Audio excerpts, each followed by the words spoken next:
Black Cat Lounge is sponsored by Beacon, a home for those who have a passion for filmmaking and the unusual. The Haunted Hinsdale House. Those who walk there do not walk alone. Paraware, apparel for the action-seeking paranormal investigator. Dragonfly art and soul for all of your magical, metaphysical, and spiritual needs. Mystery Control, your go-to feed for science, magic, true crime, the paranormal, and so much more. Para-Niagara, one of the top-rated destinations in Western New York. The Black Cat Lounge is part of the Paraflix Entertainment Network.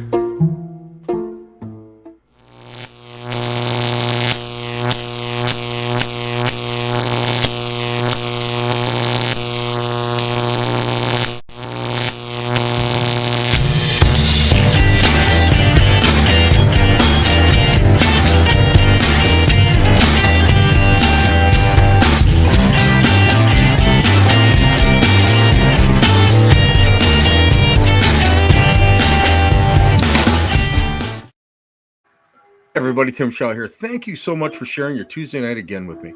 I really appreciate it more than you know, and I am so thrilled that you are here. And we have a great show for you tonight because it is something that I feel passionate about. And you know how I am. You know I'm very passionate about reclaiming those headstones and cemeteries. You know I'm very passionate about giving back. You know I'm very passionate about preservation. You guys know that I'm very passionate about the paranormal and spiritualism and all that other good stuff. But some of you know that I am very passionate about the American Civil War, especially having relatives that have fought there.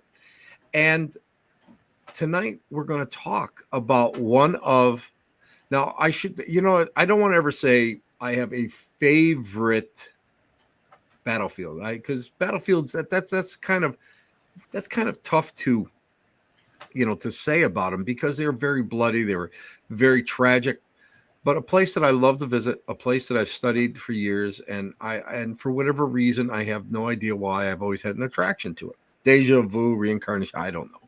I have no clue. But we have a great show because we're going to talk about the ghosts of Shepherdstown. Oh my God, the ghosts of Sharpsburg. Shepherdstown is it's the other side of the Potomac.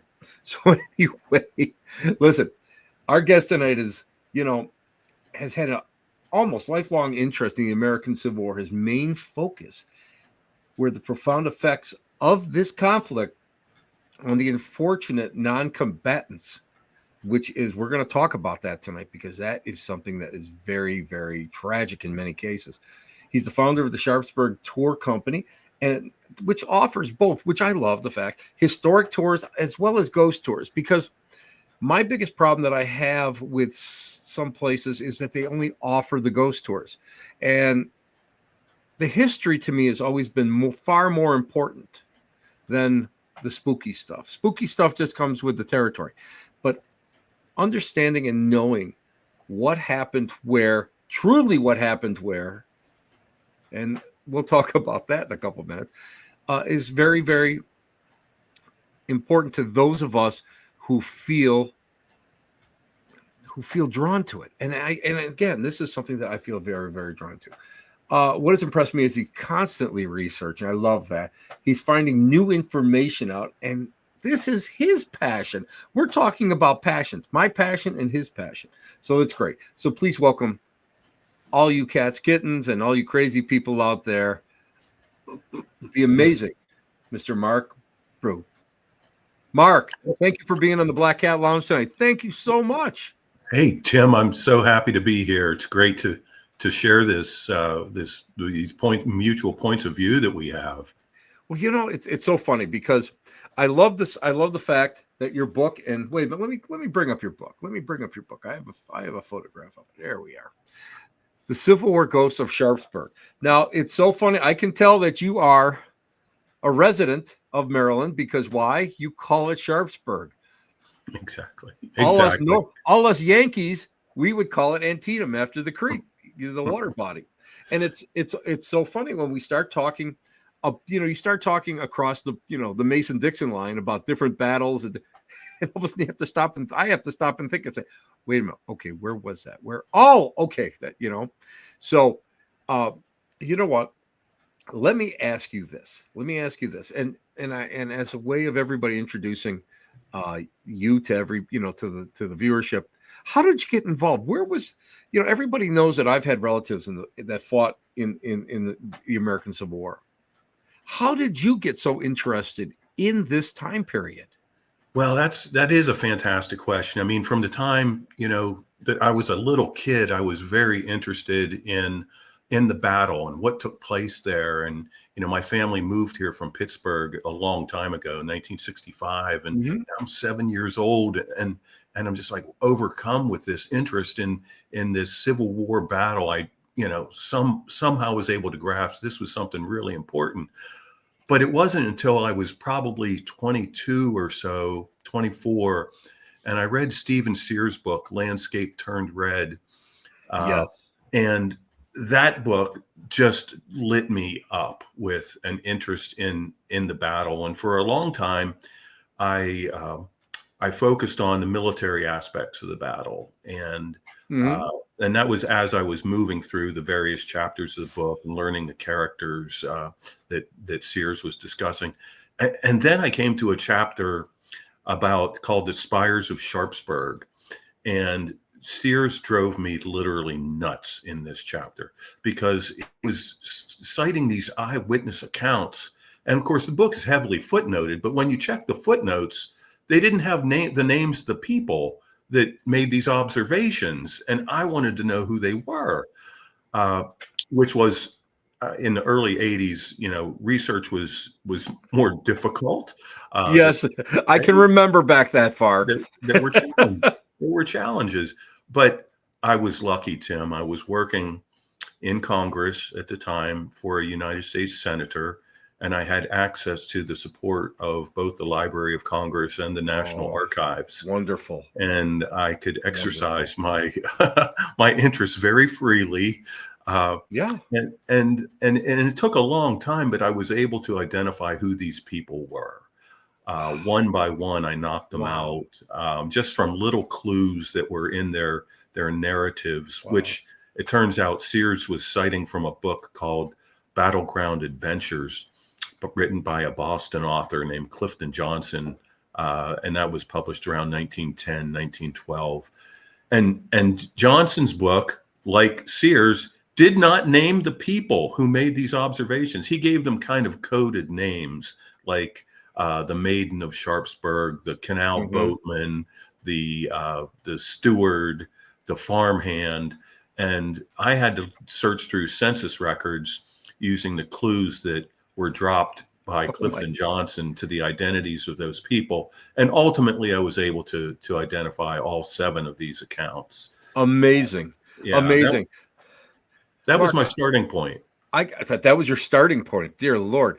I mean, it's so funny because I've helped on several books, and I will tell you the truth. It's like the breadcrumb trails are all there, but it's so hard to connect those dots.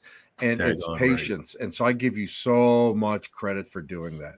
It's Now, been quite a journey. oh, a journey. It's got to be crazy. Now, a lot of people have asked me, why is Antietam my favorite, I shouldn't say favorite battlefield, but back in the dark ages during because I think what is it? We just finished the 150th anniversary of the Civil War. Hundred. Well, No, yeah, yeah, that's right. It's the 163rd anniversary of Antietam this Antietam, year. right. So, yeah, So I won't even go. Let's put it this way: we had finished 125th. 1987. Yep, and I probably I started reenacting back in '87, and we did a march, the AP Hill March, which went from Harpers Ferry, West Virginia, to Sharpsburg, Maryland, and it took, I think it was 8.5 hours for us to march in brogans and full uniform. Oh, ouch. And I will tell you that that is what got me into the mindset of the not only the soldiers but the civilians and what they went through during this time. And it's just an amazing thing to be able to go and look through their eyes. And eventually, and we talked off air, and I'll just say it very, very briefly. I was able to go, and we found a Confederate soldier from Georgia who was actually buried up here in New York. He was killed September 17th, 1862, and his relatives, his parents died. Him and his brother came up here, stayed with relatives. Relatives were high. They were a judge and political people. And when they found out he passed away, the judge sent men down and they smuggled his body back up north. And his name was, oops, let me find it here. And his name was, let's see if I got it here, Philemon Tracy. And thankfully, we were able to go and find out a little bit more about him, but we were able to go and have the U.S. government give us a soldier's marker, and the Daughters of the Daughters of the Confederacy gave us a star, and he's still honored to this day, and he's in the Harvester Cemetery on Harvester Road in Batavia, New York. Second row in, you can't miss him. And it's sort of like, isn't it like synchronicity? Do you find that when you are researching, one thing is like almost a dead end, and then all of a sudden something like comes in, and it's just like, how did that happen? Yeah, I mean, the dead ends are enormous in the research that we do, and then you're blessed with the coincidences where things match up, and you get magic really that happens from that, and you get fulfillment. You get the put the whole story together. You get perspective, and it's what I live for, And those moments are rare, but they keep you going. It's like, I'm just going to throw it out there. I'm going to throw it out there, Mark. Do you think it might be someone on the other side going, "Hey, buddy, let me just kind of tweak you in a different direction"? Do you ever feel that way? Totally, yes, absolutely. Because there's no accounting for the spark of the imagination or what drives you to suddenly, after years, literally years of trying to put together, you try something different, and there's a connection, and like I said, it's just magic when that happens. Now, when we start talking about Sharpsburg, now when I was there back in the 80s, we were able to go, and were invited to lunch at this kind couple's house, and they were the house had been in their family for generations, and they were going to eventually sell it within the next couple of years because it was just too much. But I always remember that the kindness of the people of Sharpsburg were so great. When we were walking in, can we get you water? Can we feed you? And it was just amazing. And I always remember as we hit the Potomac, it was like everybody was like, "Well, don't walk across. Don't go across the ford. We'll drive you around." And it's like, no, we took our shoes off and we forded it just like AP Hill's men did. But they were just so kind. And I always remember that they went and, take a look at some of the stuff we found in the barn. And it was an Ohio belt buckle, which was beautiful. And I always remember it was still a live shell. It was a Hotchkiss. He said, "Oh yeah, we found that." My dad and I, and he had to be in his late 80s. My dad and I found this stuck in one of the rafters. And I'm holding this thing thinking to myself, this is still live. I think, I'll give this back to you. And what was amazing about that also is they had a ambrotype of their nanny, a slave nanny who stayed with the family after the Emancipation Proclamation and stayed with them until she passed away. So it was just, to me, I think that was something else that just added to the magic of that area. But tell everybody a little bit about Sharpsburg, the history of Sharpsburg itself. Okay, so Sharpsburg is located in Western Maryland. It's directly adjacent to the battlefield, founded in 1763. And right now, let's talk Civil War period. Had about 1,200 people in the town.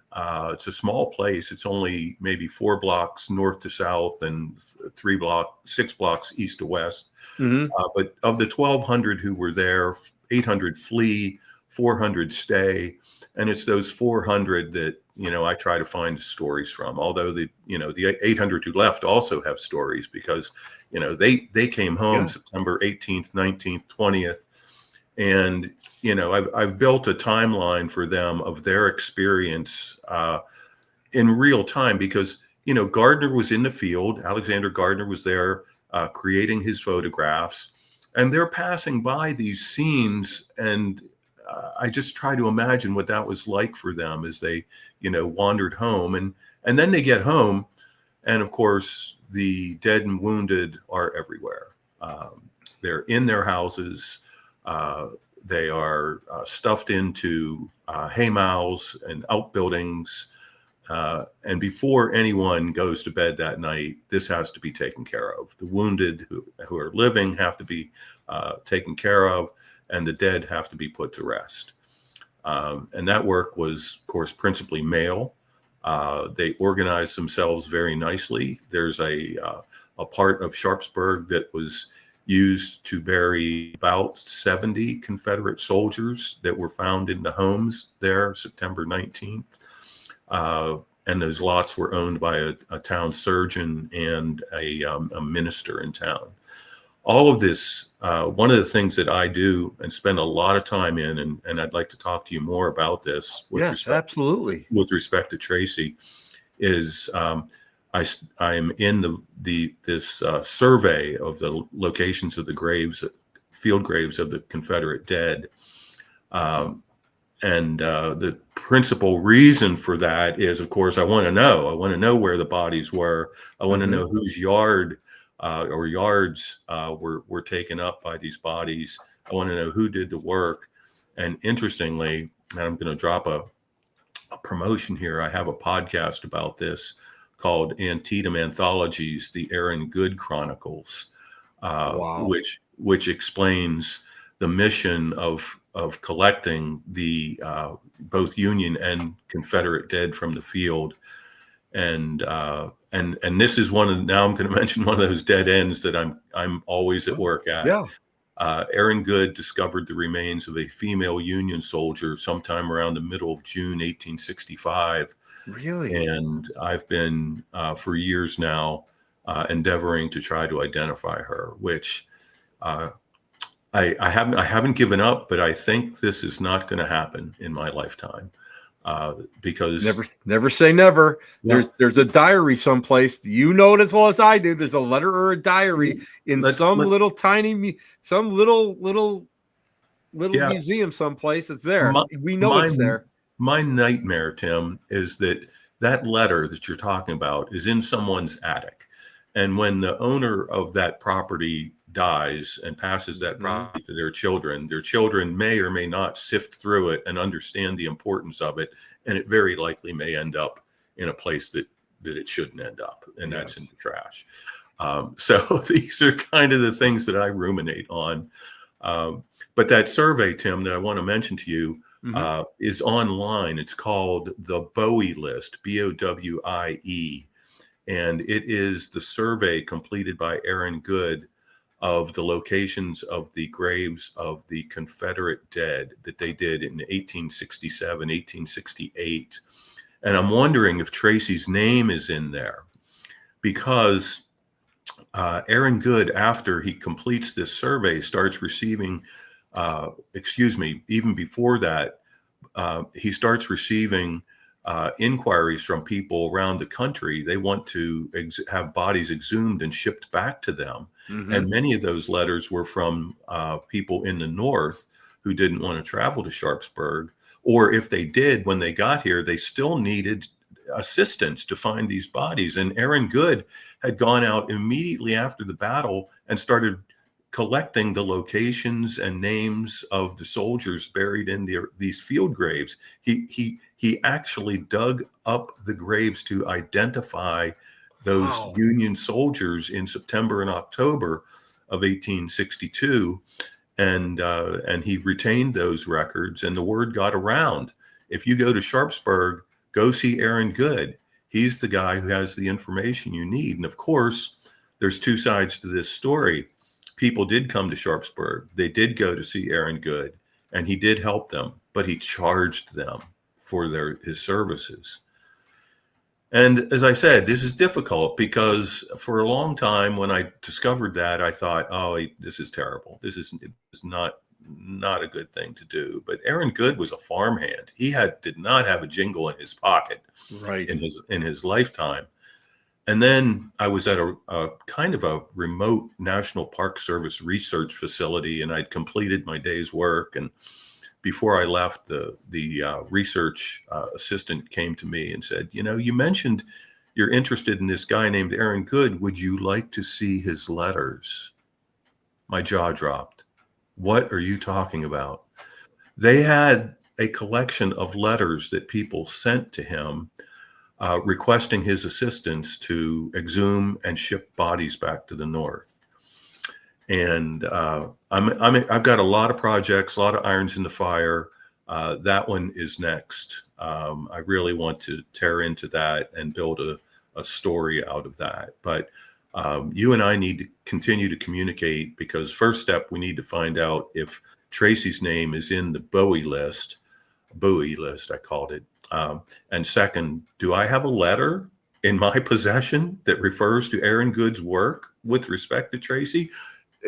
I'm curious. Amazing. I don't know. Yeah, we've got to do that, because, I do have a pedigree for him. I mean, there's no problem. His uncle was well enough known here in Western New York to be able to have more information than what they show.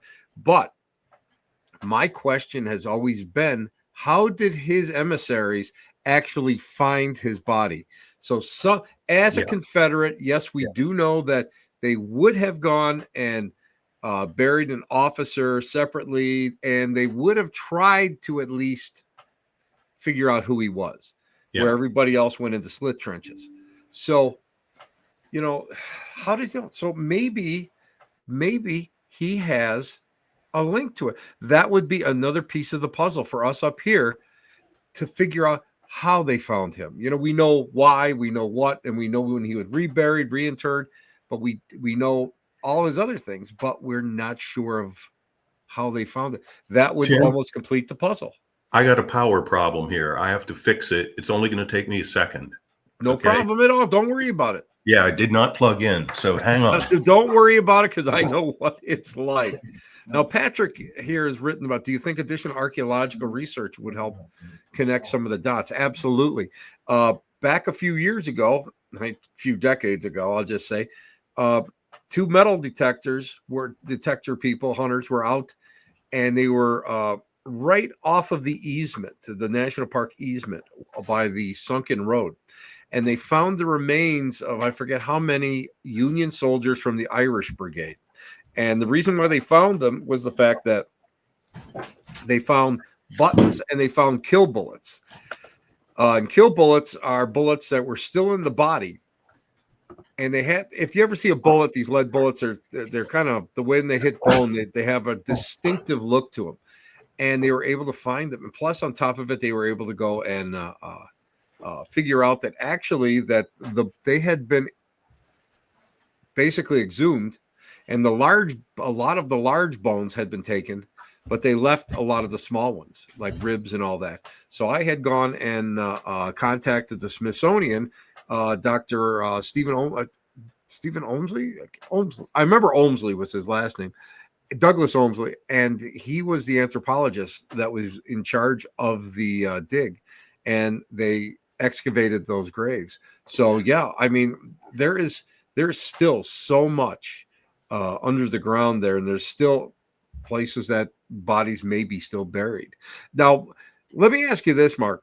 When we start talking about field burials, Describe what a field burial actually looks like, because in everybody's mind, they all think it's like, oh, well, we're going to dig at least a 4 foot hole or a 5 foot hole, and we're going to put a body in there, and we're going to go and cover them up, and we're going to go and eventually somebody will plant grass over the top of them.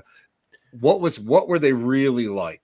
Well, they of course were nothing like that, and uh, the work, of course, was gruesome. The people doing it did not want to do it. It wasn't a preferred task for the Union soldiers. They were called upon to bury Confederate soldiers.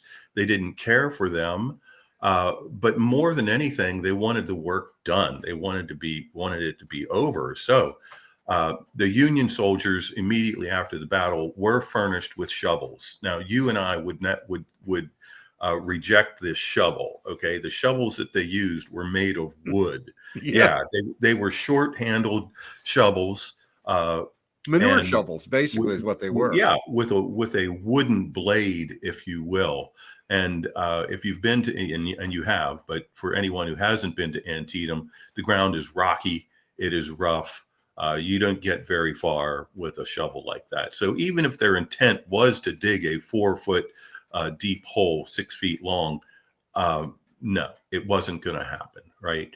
The other part of those burials, though, well, of course, we've talked about the citizen burials. Was it this something that they wanted to do? No, they were in a hurry. Yeah. And now they did have better implements than the Union soldiers, but they didn't spend very much time. And we know the end result of this. I'll get there in a second. But the third category, of course, is the trails of Confederate graves leading from Sharpsburg, from the Antietam battlefield to the Potomac. The roads were lined with these graves. The soldiers are literally carrying the severely dead and wounded out of town with the hopes that they can get them to Virginia. And as they expire, they give up that hope and they stop and they claw at the earth. They use bayonets, they use sticks, they use rocks, they use whatever. And hence we end up with these graves that with very little dirt on top of them, very, very little, which is going to settle. And that's what happened. By the spring of 1863, the dirt had settled and the remains are on top of the ground. There's a letter that I refer to often from a private from the Confederacy, George Harlow. I forget what state he's from, but he passed through Sharpsburg on the way to Gettysburg in July 1863. And he noted that the fields and roads were still lined with the remains, and he bitterly complained that the Union soldiers had not treated the dead with dignity and respect. He wasn't exactly right in that observation, but I can't really blame him. But yeah, so and one interesting part of this, Tim, if I can go take it a bit further. Please. The Antietam National Cemetery was completed in 1867. They went to work right away. 1865, they go to work. Aaron Good is hired again to search for graves. That's when he found the female Union soldier. And ultimately, September 17th, 1867, the cemetery is completed. 4,700 Union soldiers are buried there. Not a single Confederate soldier is buried there, at least not intentionally. I'm allowing the possibility that maybe an error was made. But the point is this: now the people of Sharpsburg still have the remains of Confederate soldiers everywhere to contend with. Yes. And they begin to prod the governor of the state to do something. And they don't complain about, let's say, the unfairness of, well, you buried the Union soldiers, why won't you bury the Confederate? No. Do you know what their letters focus on, Tim? Many of their letters, these are at the Maryland Archives, many of their letters complain that their pets are bringing them home presents that they don't want. Yes.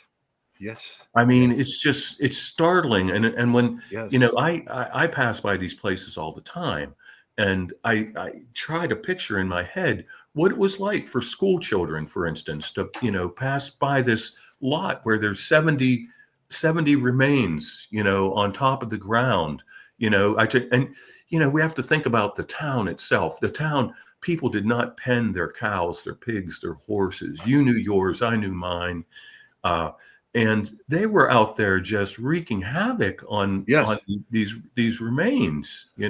Sharpsburg had a significant flooding problem that was solved in the early 50s, but the water, the center of town is like a saucer with the shallow, the deepest part right in the middle of Yes. the literally town square. I And know right where it is. yeah, and that square, since everything is downhill from there, this town square would fill with water, and it would collect the remains as the water poured in of these poor soldiers who were buried in yards and empty lots and so forth. So this was a common experience for the people of Sharpsburg, and not very pleasant. And just to put a icing on the cake of that, if you let me, I mean, I try to imagine immediately after the battle. Now we have 500 horses that are dead, and we have the 3 or 4 farmers who were contracted to make huge pyres of them and light them on fire, which burned for days and days and days. The people in town they were overcome with this just wretched smell of burning horse flesh and hair for weeks and weeks. The wealthier ones had an ointment or something to put under their nose. Some people just drank heavily, but it was not a place that you really wanted to be in the weeks and months after the battle. No, especially. And what people don't realize also is the fact that the medical corps, the federal medical corps, was not a priority back then.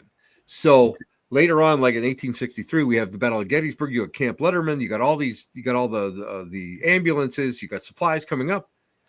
The first supplies that got there were by civilians that were accompanying from each state in the Union. And you have, this is where Clara Barton, this is where the whole, Clara Barton started to get her chops and started working with these terrible, terrible conditions.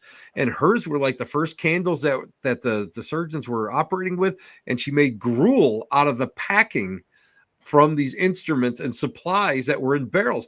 To me, people don't realize the extent of the suffering. Now, when we start talking about suffering, Mark, do you think I'm going to throw a paranormal question at you, because you do the ghost tours? I do. Do you think that because of the emotions, the pain, the emotions of being scared or being wounded, or those last moments of passing, do you think somehow that they might imprint in the geology of that area, which does cause sometimes, we start seeing things and start hearing things? Yeah, I do accept that. It's the consequences, of course, were widespread, area wide, and there is, if you want to say, something in the ground. I mean, we go by a place in Sharpsburg. And I've had a tour for 16 years now. We're just winding down for our 16th season. And for the first 5-6 years, we would pass by this spot, and people would often choke up, and they would start to gag or cough, and they would complain that they could either smell or taste blood. And it happened to be in front of a church that was used as a hospital. Many surgeries were done there. Yes, I got a chance to go in there. Okay, that was wonderful. That was wonderful. It has a floor over the original floor, but the original floor is accessible. You can see where the blood soaked in to the floorboards there. Yes. And the other thing that, so I'm trying to help people understand why they might be without a story. I don't have a story, right? I'm just trying to explain the condition of the church, and that's where we are right now. And also, back to the eyewitness accounts that I mentioned, Confederate ambulance wagons traveled to the west through Sharpsburg from Boonesboro on the 14th of September, the 15th of September, the 16th. The 17th, of course, is the day of the battle right in Sharpsburg. the 18th, the troops are still there and those wagons are still, and we have these eyewitness accounts from the people along the main street of Sharpsburg that saw this. They saw these wagons, they saw the blood drip from the wagons into the street, and they have so many of them memories that the town appeared red to them. Red was Right. everywhere. Buildings were burning, bricks were illuminated by the fires, and now you've got the red of the blood in the streets. And all of this comes together in this one spot in town where people still say they smell and taste blood. I had it not 2 weeks ago on a tour. Somebody stopped me as we were approaching. They said, "Wait, what's going on? I can smell blood. And I can taste it." And he started to cough. And I was, I'm incredulous when it happens. It did happen to my wife once. Wow. Before we knew the story, but later we were told the story behind it, which really doesn't lose or gain any steam other than the smell and taste of blood. But there were some creepy kids played a creepy game there, and one of them in this game was threatened severely that he would not live through to the next day, and he went home. And he got out a piece of unexploded ordnance. Well, I should say the entire ordnance. It wasn't a piece. And I have a lot of articles that I've collected like this from local newspapers. They wanted these young men wanted to know what was inside of these things. Yes. Tim. Yes. And this unfortunate decided after pounding on it with a hammer and beating on it with a chisel that he should throw it in the wood stove. And I always end the story with none of them ever saw what was inside. They never saw. But I mean, it's the same thing. I mean, Gettysburg was the same way. People were they had tourists that were coming down there, and they were looking for these things. And these kids were, they would put them in the creek, and they would try to, knock out the sabots and empty, the powder out. And inevitably, I don't know how many lost their hands or were killed. So now now I have to tell you. We talked off air. This book, I can't recommend it enough. The reason being is because back when I did that march, the AP Hill March, we were able to go and stay on National Park's Boy Scout encampment, which was like right around, above the Burnside Bridge. Mm-hmm. And in the middle of the night, and we're all like in shebangs. We're all in these canvas tents or half tents or whatever. And in the middle of the night, I heard what sounds like the long roll. And if you did reenacting long enough, the sounds of drums or bugle or, because of the fact that they didn't have walkie-talkies or radios back then. So you had to know the sounds of all these things.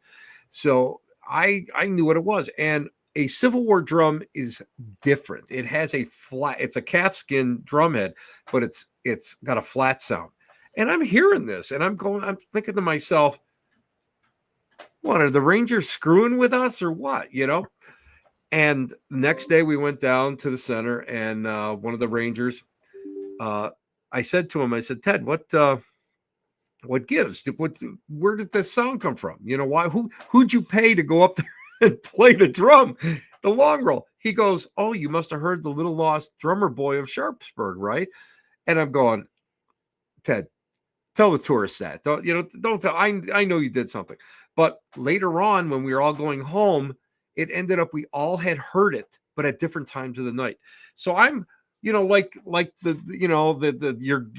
good host that tries to read everything that that my guests have written. I'm reading in here. And what does Mark put in there? A little Union drummer boy. Tell him the story of that. Because I'm going to tell you what, Mark, I am still dumbfounded by, I never thought anybody would do, we lost Mark. But just to guys let you know that it was amazing. Now his name was, let me look, I'm almost positive I got it here someplace.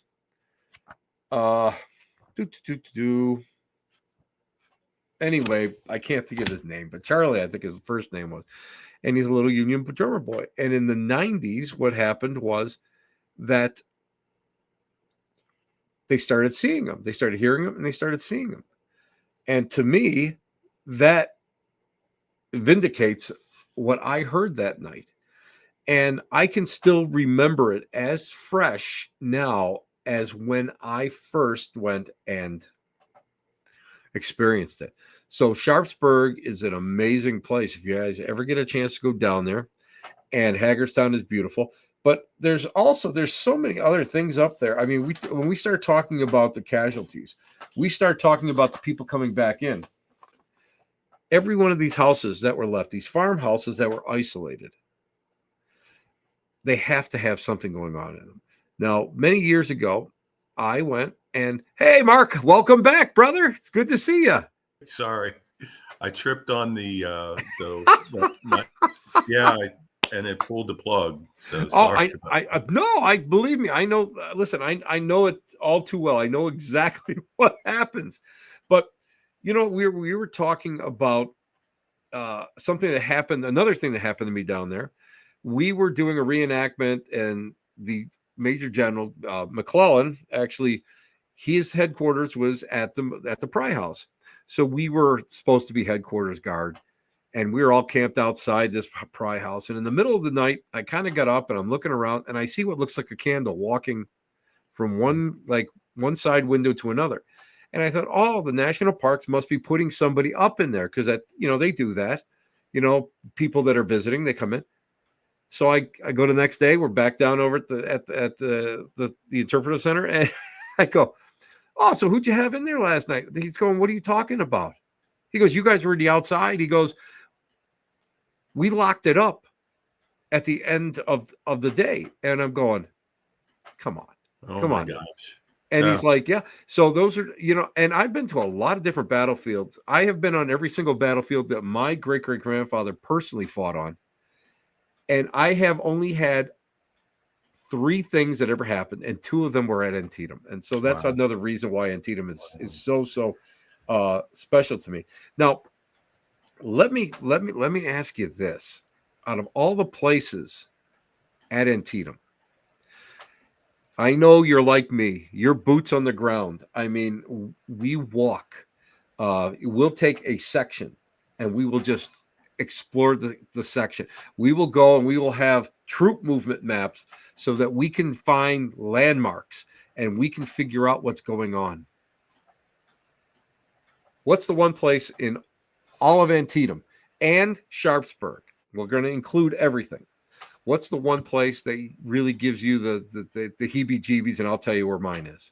Okay, so I've got 2. I've got one for each of those. Okay, from the battlefield, there is on the southern portion of the battlefield, not far from the Burnside Bridge, there is an area. Are you kidding? I know right where you're talking about, because that gives me the heebie-jeebies there. Yeah.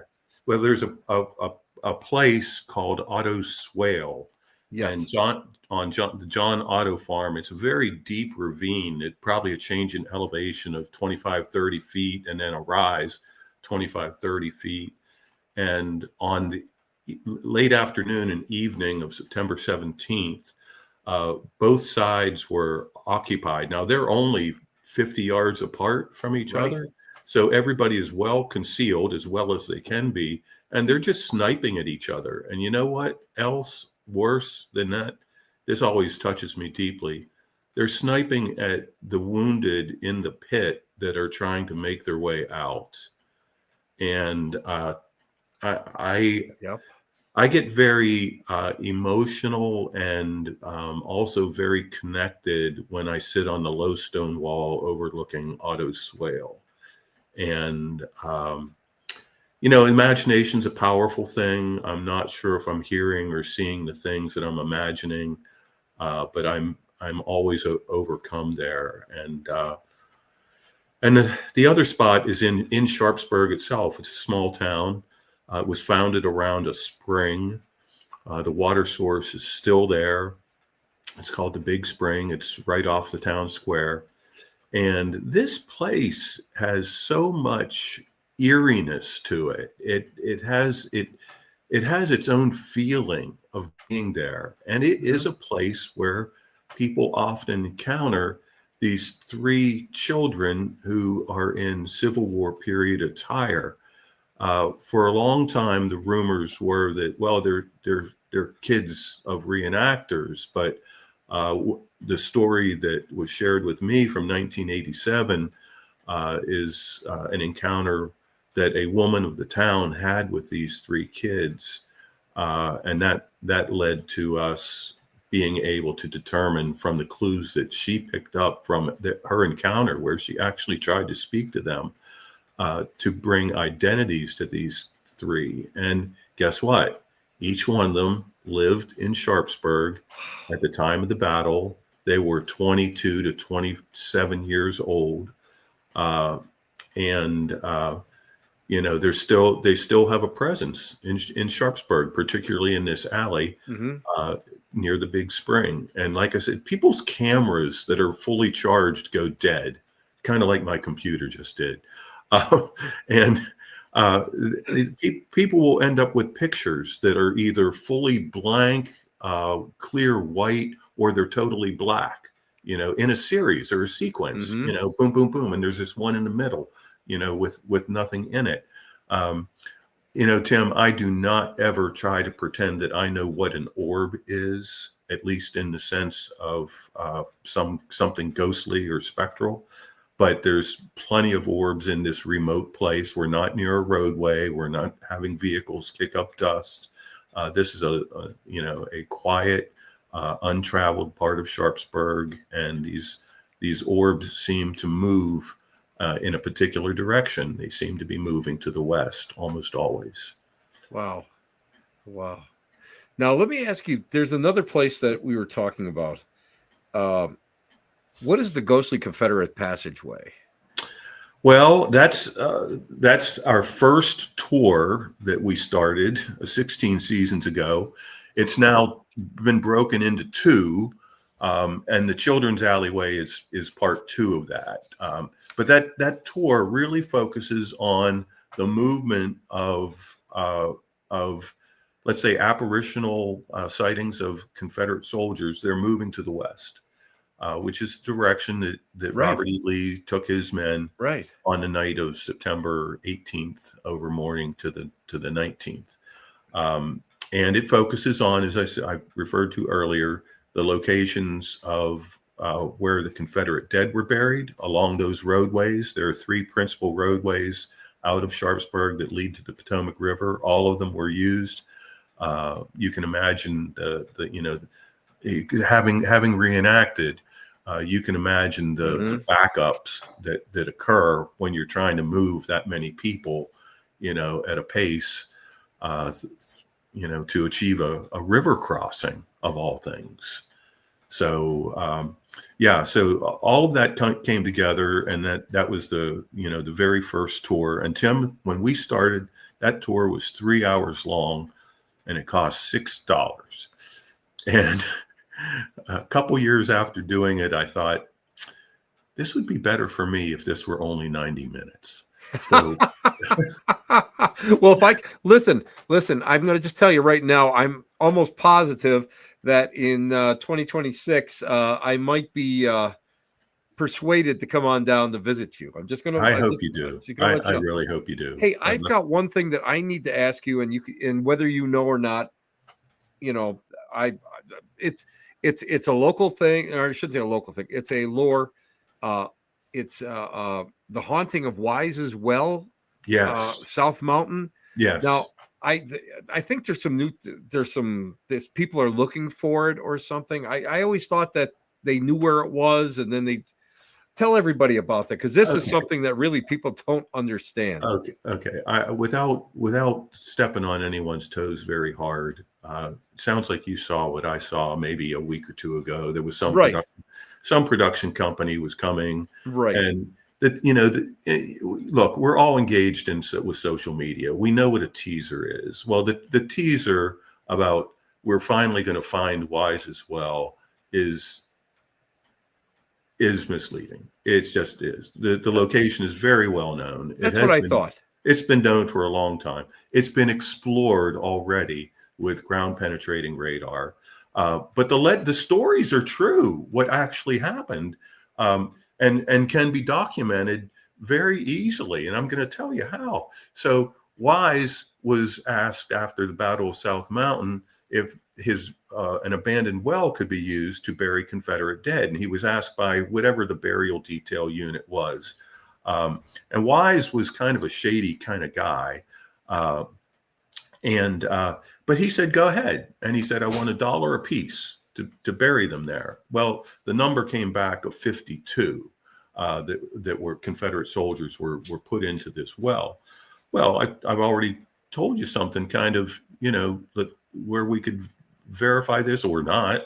We have Aaron Good's record in the Bowie list of the locations of the field graves of Confederate dead. Sure enough, Aaron Good goes there, and Aaron Good counts 52 dead Confederate soldiers in this well. Now, his job was to leave the remains in their places where he found them, but to make sure that they were more covered with dirt. Okay. Right. In the case of a well, that wasn't so difficult. So those remains stayed there. But then a contractor comes along around 1872 who's been hired to remove the remains to the Washington Confederate Cemetery in Hagerstown. His name was Henry C. Mumma. He was related to the Mumma family of the battlefield.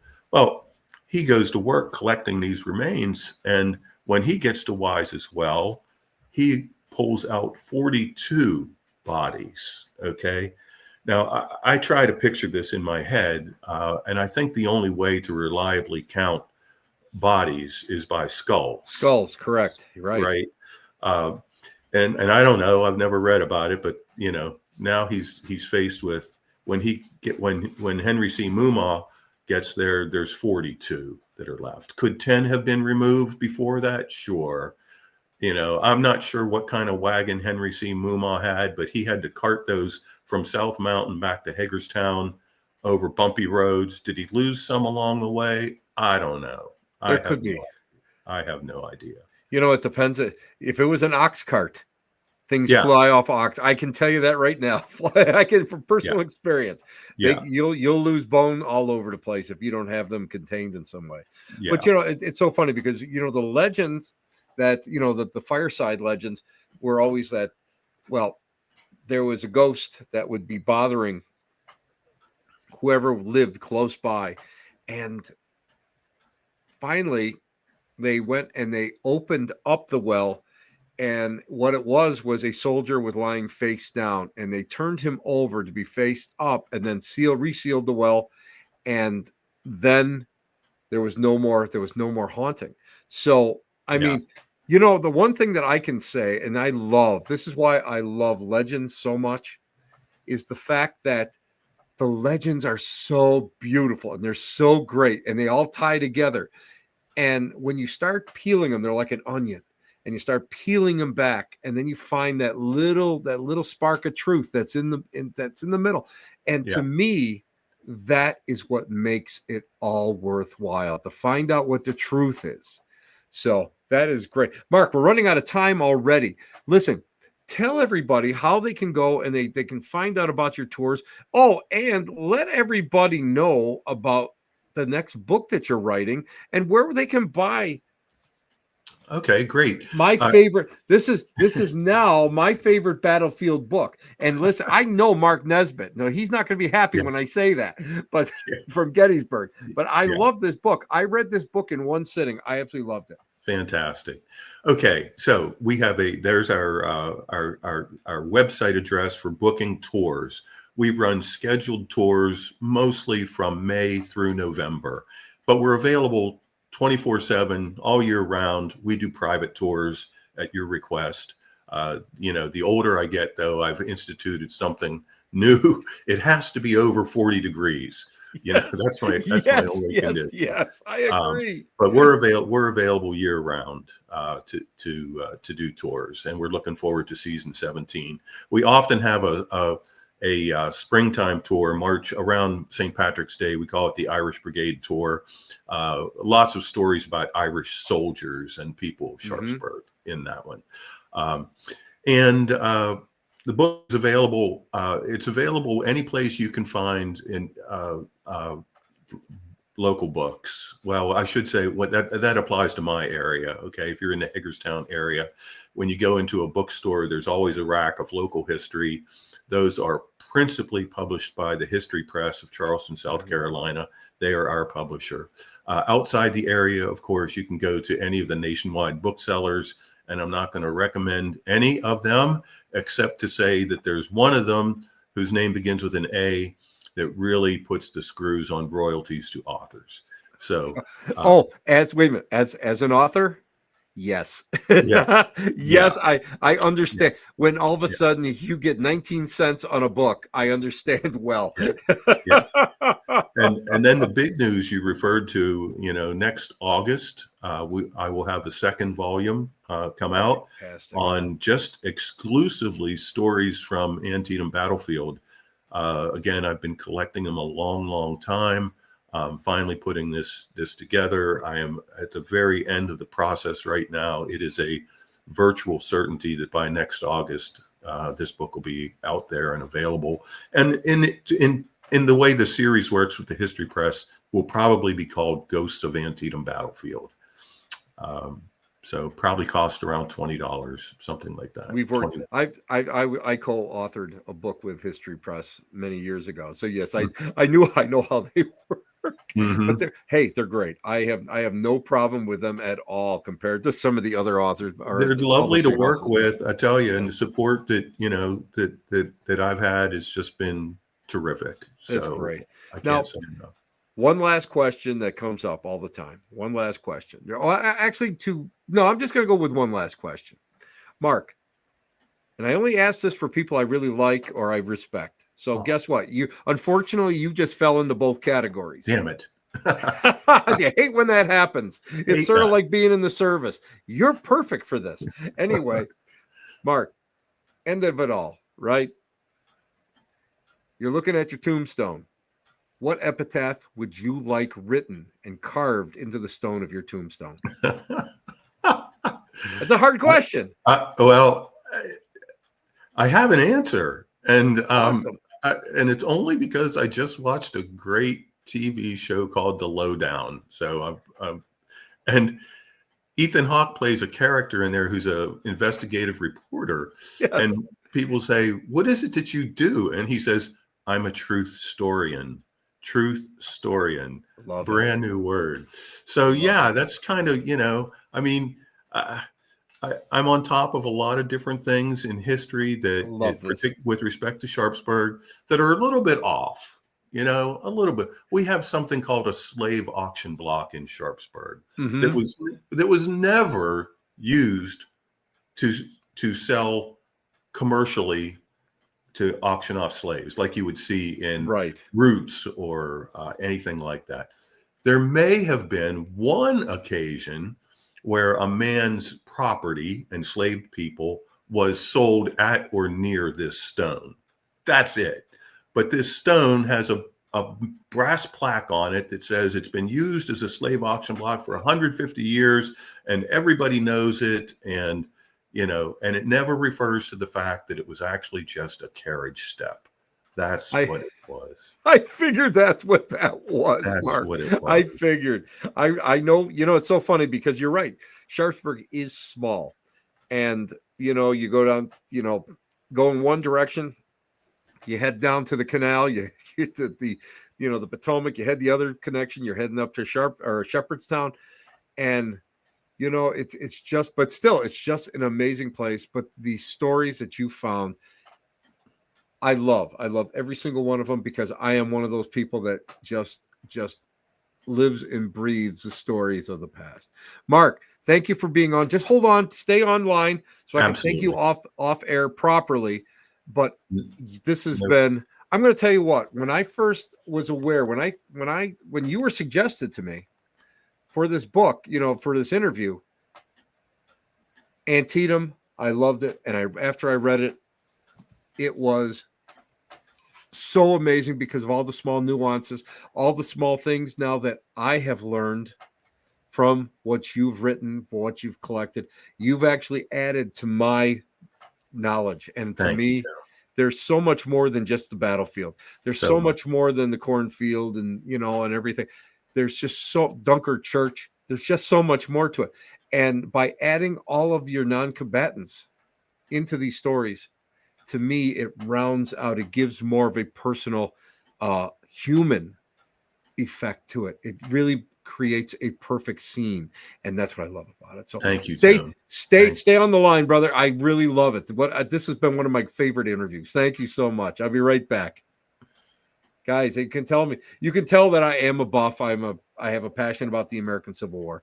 And I mean, you can see behind me, this is the Civil War room that I have all my collection in. But you know what? Again, I want to come back and just tell everybody that it's so important to be a part of something, to give back. Now, you know what? We all can give back in different ways. I forget how many fundraisers this year, almost all for preservation. Plus, you guys know that I'm out there laying on my stomach with a plastic trowel, cleaning, digging up tombstones to bring back honor, to go and bring back even more knowledge so that we can figure out who's buried where.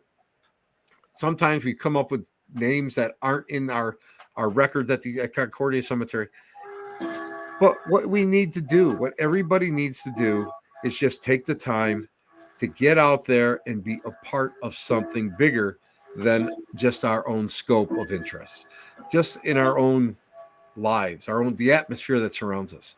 So guys, think about it, get out there and do it. And you're going to have a life of adventure just like mine and Mark's, because believe me, when you start finding all of these small nuances, all these little stories, life becomes interesting. History becomes interesting.